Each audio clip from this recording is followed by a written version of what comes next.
ایک شخص نے سوال کیا ہے کہ جیسا کہ ائمہ کرام رحمہ اللہ کے فضل سے جنتی ہیں، اگر ہم کسی ایک امام کے پیچھے لگ جائیں تو کیا ہم جنت میں نہ جائیں گے؟ کیونکہ جو علمی تحقیق انہوں نے کی ہے ہم تو نہیں کر سکتے۔ ڈاکٹر صاحب حفظ اللہ اس کا جواب دیں گے۔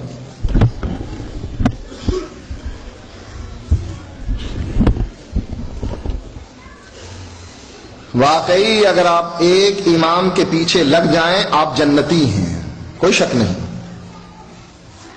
اگر آپ ایک امام کے پیچھے لگ جائیں آپ جنتی ہیں، کوئی شک نہیں۔ لیکن وہ امام، اس کا نام محمد الرسول اللہ، جو فرماتا ہے من اتانی دخل الجنہ، جنت دینے کا سرٹیفکیٹ محمد الرسول اللہ صلی اللہ علیہ وسلم کے پاس ہے۔ اگر کوئی اس امام کے پیچھے چلے جنتی ہے، کوئی شک نہیں۔ جو امام ہے ابو بکر کا، عمر کا، عثمان کا، علی کا رضوان اللہ علیہم اجمعین، عشرہ مبشرہ کا، بدریوں کا، احد والوں کا، جنگ خندق والوں کا، 1,40,000 صحابہ کا امام ہے، اس کے پیچھے چلنے میں جنت ملتی ہے، کوئی شک نہیں۔ حدیث میں آیا ہے من اتانی دخل الجنہ۔ لیکن جس کے بارے میں آپ کا خیال ہے کہ ہم خود ایک امام بنائیں اور اس کے پیچھے چلیں، اللہ نے گارنٹی اس کی دی ہے کہ اس کے پیچھے چلنے پر جنت ہے، اور اللہ کے نبی نے اپنے بارے میں خود کہہ دیا من اتانی دخل الجنہ ومن عصانی فقد ابا۔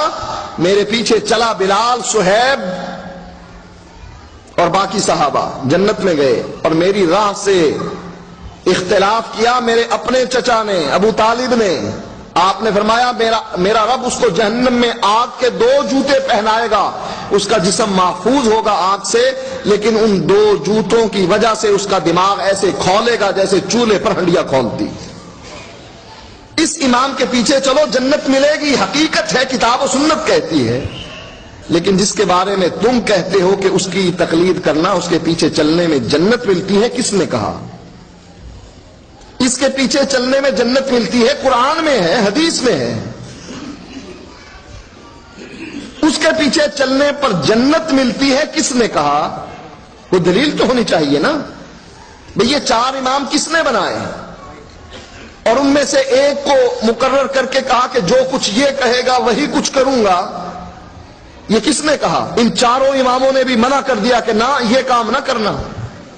امام ابو حنیفہ رحمۃ اللہ علیہ نے منع کر دیا کہ جب میری بات نبی کی بات کے مقابلے میں آ جائے فَاتْرُكُوا قَوْلِي بِخَبْرِ رسول اللہ صلی اللہ علیہ وسلم، میری بات کو اٹھاؤ اور فَاضْرِبُوا عَلَى الْحَائِطِ، دیوار پر دے مارنا، اس لیے کہ یہ نبی کی حدیث کے مقابلے میں آ گئی۔ یہی بات امام شافعی سے، یہی بات امام مالک سے۔ امام مالک فرماتے ہیں مسجد نبوی میں درس دیتے ہوئے ہر آدمی کی بات کو رد کیا جا سکتا ہے سوائے اس قبر والے کی بات۔ اور یہی بات امام احمد فرماتے ہیں کہ میری تقلید نہ کرنا، اوزائی کی نہ کرنا، ان لوگوں کے پیچھے نہ چلنا جس کو مالک کہا جاتا ہے، شافعی کہا جاتا ہے۔ فرمایا خذوا من حیث اخذوا، دین وہاں سے لینا جہاں سے انہوں نے لیا ہے۔ دین کا سرچشمہ یا کتاب ہے یا سنت ہے۔ ان 2 چیزوں کو 4 اماموں نے کہا کہ ہماری تقلید نہ کرنا۔ اب تقلید جو قطعاً حرام ہے وہ یہ ہے کتاب و سنت کچھ کہتی ہے اور امام کچھ کہتا ہے۔ اگر کوئی شخص کتاب و سنت کے مقابلے میں اپنے امام کی بات اور اس کی آراء کو ترجیح دیتا ہے، اللہ کی قسم ہے کہ یہ انسان کبھی جنت میں نہیں جائے گا۔ سن لیجئے بات، جو آدمی کتاب و سنت کے مقابلے میں اپنے امام کی بات کو ترجیح دیتا ہے وہ آدمی کبھی جنت میں نہیں جائے گا۔ کیوں؟ قرآن کہتا ہے مَن يُشَاقِقِ الرَّسُولَ مِن بَعْدِ مَا تَبَيَّنَ لَهُ الْهُدَىٰ وَيَتَّبِعْ غَيْرَ سَبِيلِ الْمُؤْمِنِينَ نُوَلِّهِ مَا تَوَلَّىٰ وَنُصْلِهِ جَهَنَّمَ وَسَاءَتْ مَصِيرًا۔